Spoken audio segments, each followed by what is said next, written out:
मैं आपको बताऊंगा कि रेजोनेंस क्या होता है।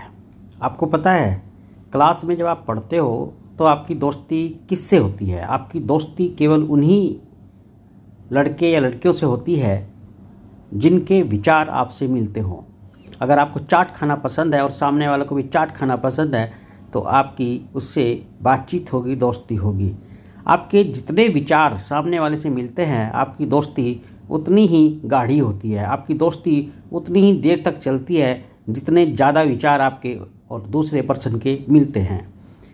तो फिजिक्स की भाषा में इसी को हम कहते हैं रेजोनेंस होना, यानी आपके विचारों का जो मैच हो रहा है दूसरे बंदे के साथ, ठीक है, वही फिजिक्स की भाषा में क्या है? रेजोनेंस। रेजोनेंस में बेसिकली क्या होता है कि जब आप एक्सटर्नल फोर्स अप्लाई करते हो किसी ऑब्जेक्ट पर, तो अगर इस एक्सटर्नल फोर्स की फ्रीक्वेंसी उस ऑब्जेक्ट की नेचुरल फ्रीक्वेंसी से मैच हो जाती है तो उस केस में जो ऑसिलेशंस का एम्पलीट्यूड होता है वो अचानक से बढ़ जाता है, जिसको हम कहते हैं रेजोनेंस होना, राइट।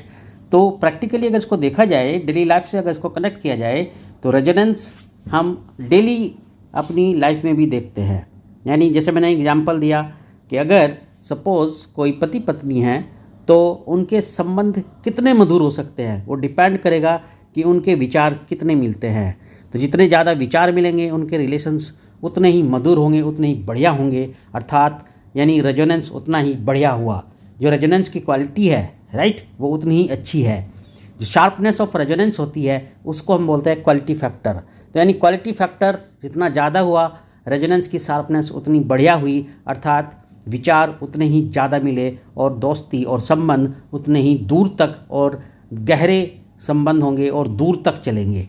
तो इसलिए इस तरीके से आप रेजोनेंस को कनेक्ट कर सकते हो अपनी डेली लाइफ से।